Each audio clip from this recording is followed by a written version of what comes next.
Room in the Inn at St. Stephen's started in 1996, and we were, I think, proudly one of the very first churches in Charlotte who started it. It was actually a pretty radical concept. It started because uh, winters here were hard, they were really cold sometimes, and there just simply wasn't enough room in the men's shelter and the women's shelter, and there were some pretty tragic deaths that happened the year before. And out of that, people started thinking about, well, how can we do something to alleviate that? And the Urban Ministry Center downtown did some research and found a program that actually had started in Nashville called Room in the Inn, where churches and community centers and YMCA's and others opened up their doors for a couple nights a week, bring in guests, take them back the next morning to sort of alleviate sort of homeless overcrowding, especially in the winter months. And so that's how it originally started.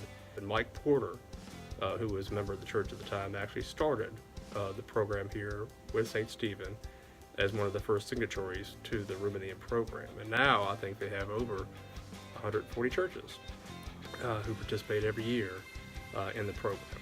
So it's amazing, and we've done it every year since 1996. Hi, my name is Dane Rabb. I've been a member of St. Stephen since '93, I think. I've been helping out with Room at the Inn for over 10 years.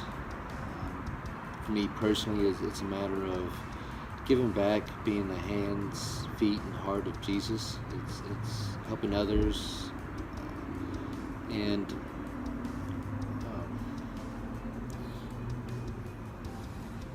helping people in their time of need.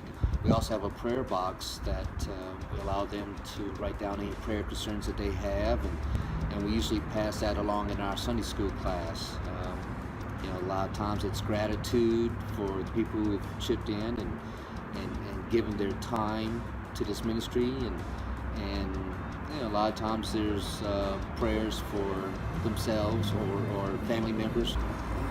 Coming back every year is seeing our community, our church that they give. It's not one person, and it seems like every time I do this, everybody who is giving of their time is thanking everybody else for giving their time, and it's just a great mission. Hey, I'm Jack Rogers. I've done Room in the Inn, which you've probably seen RITI and didn't know what it meant, for several years. I do it now with my Sunday school class, Expression Sunday School class.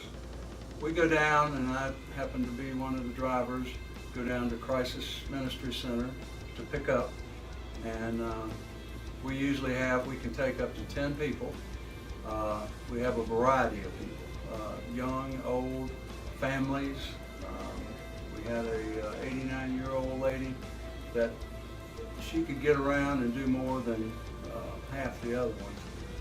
So it just makes you appreciate what you have when you see them, and when they get in that van, it's like they're carrying their whole life. That's all they have, and they truly appreciate the meal, the people, talking to the people. We serve dinner. They can take a shower if they like.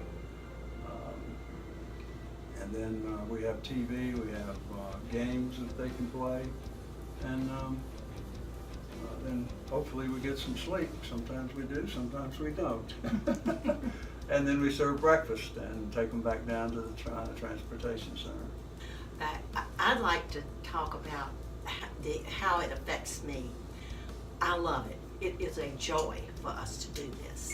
And you feel like you have a relationship with these people that come in here. And I pray for them even after the fact. Well, and saying prayer, they appreciate it. I mean, I've taken these people back, and you get to know them. I mean, they talk to you. And one guy told me, he says, please pray for me. And so it's real.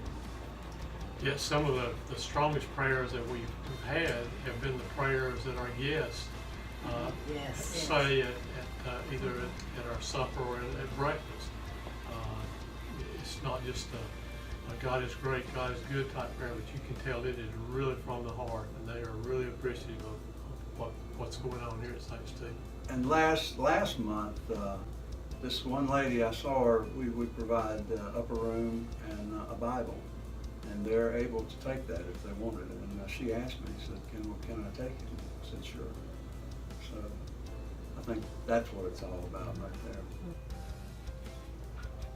Well, as I said, it makes me, you see what people go through. I mean, they, as I said, they're carrying everything they own, and it truly makes me very appreciative of what I have. And any way that I can give back to them, and either in this ministry or some of the other ministries we have, it makes you feel good. And they're fun to talk to. Some people think homeless, ooh, but these men and women are intelligent and they're delightful to carry on a conversation. You never know somebody's situation. Homeless does not have one face.